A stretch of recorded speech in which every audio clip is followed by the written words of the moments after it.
رب کا دلارا میرا نبی ہے، پیاروں کا پیارا ہر ابتدا میرا سے پہلے ہر نبی انتہا کے بعد، ہر ابتدا سے پہلے ہر انتہا کے بعد ذات نبی بلند ہے ذات خدا کے بعد۔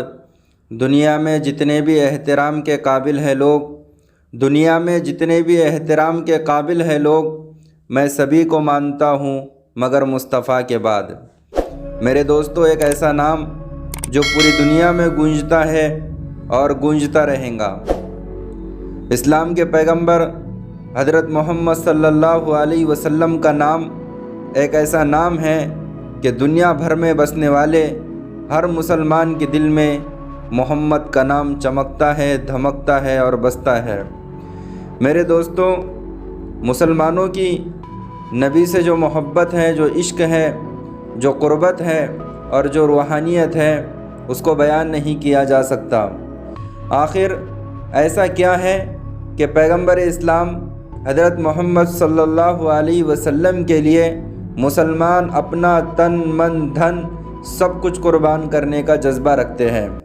ایک یہودی حضور کے بارے میں کیا کہتا ہے، اس کی ریسرچ کیا کہتی ہے، ہم اس مضمون کے واقعے کے ذریعے سے اس بات کا اندازہ لگا سکتے ہیں۔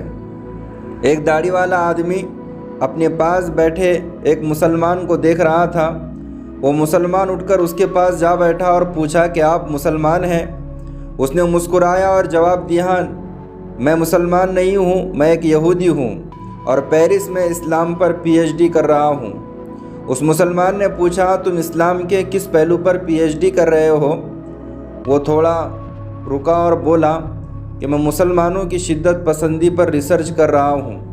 اس نے زور سے کہکا لگایا اور اس سے پوچھا کہ تمہاری ریسرچ کا نتیجہ کیا ہے، تمہاری ریسرچ کہاں تک پہنچی؟ اس نے کافی بڑا لمبا سانس لیا اور بولا، میری ریسرچ مکمل ہو چکی ہے اور اب میں پیپر لکھ رہا ہوں۔ پھر اس نے پوچھا کہ تمہاری ریسرچ کا نتیجہ کیا ہے؟ اس نے پھر ایک لمبا سانس لیا۔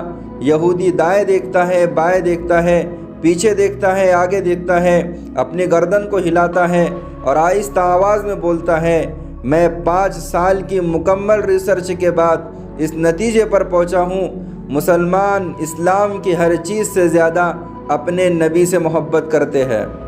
یہ اسلام پر ہر قسم کا حملہ برداشت کر سکتے ہیں، لیکن نبی کی ذات پر اٹھنے والی کوئی انگلی برداشت نہیں کر سکتے۔ یہ جواب حیران کن تھا۔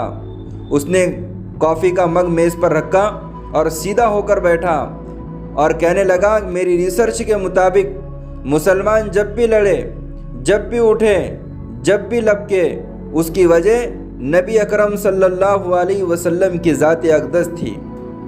آپ خواہ ان کی مسجدوں پر قبضہ کر لے، آپ ان کی حکومتیں ختم کر دیں، آپ قرآن کی اشاعت پر پابندی لگا دیں یا آپ ان کا پورا خاندان مار دیں، یہ برداشت کر جائیں گے، لیکن جو ہی ان کے رسول صلی اللہ علیہ وسلم کا نام غلط لہجے میں لیں گے، یہ تڑپ اٹھیں گے اور اس کے بعد آپ پہلوان ہو یا فرعون ہو، کوئی فرق نہیں پڑتا، یہ آپ سے ٹکرا جائیں گے۔ مسلمان حیرت سے اس کی طرف دیکھتا رہا۔ وہ بولا کہ میری ریسرچ ہے کہ جس دن مسلمانوں کے دلوں میں حضور پاک علیہ الصلوۃ والسلام کی محبت نہیں رہیں گی، اس دن اسلام ختم ہو جائے گا۔ چنانچہ اگر آپ اسلام کو ختم کرنا چاہتے ہیں تو آپ کو مسلمانوں کے دلوں سے اس کا رسول نکالنا پڑے گا۔ اس نے اس کے ساتھ ہی کافی کا مگ نیچے رکھا، اپنا کپڑے کا بیگ اٹھایا، کندھے پر رکھا، سلام کیا اور اٹھ کر چلا گیا۔ وہ مسلمان کہتا ہے کہ میں اس یہودی کو اپنا محسن اور خیر خواہ سمجھتا ہوں، کیونکہ میں اس سے ملاقات سے پہلے تک صرف سماجی مسلمان تھا، لیکن اس نے مجھے 2 فقروں میں پورا اسلام سمجھا دیا۔ میں جان گیا کہ اسلام کے پیغمبر محمد عربی صلی اللہ علیہ وسلم سے محبت اسلام کی روح ہے، اور یہ روح جب تک قائم ہے اس وقت تک اسلام کا وجود بھی سلامت ہے۔ جس دن یہ روح ختم ہو جائیں گی، اس دن ہم میں، عیسائیوں میں اور یہودیوں میں کوئی فرق باقی نہیں رہیں گا۔ تو میرے عزیزوں، جب تک حضور کی محبت دل میں ہے، سب سلامت ہیں۔ جس دن یہ دل سے حضور کی محبت اور حضور کا عشق نکل گیا، میرے بھائیوں، اسلام کی جڑیں کھوکھلی ہو گئی، ہمارے ایمان ڈگمگا گئے، ہمارے ایمان ختم ہو گئے۔ اللہ ہمیں ہمارے آقا تاجدار مدینہ محمد عربی صلی اللہ علیہ وسلم سے سچی محبت اور سچا عشق ہم سب کو نصیب فرمائے۔ آمین۔ وما علینا الا البلاغ المبین۔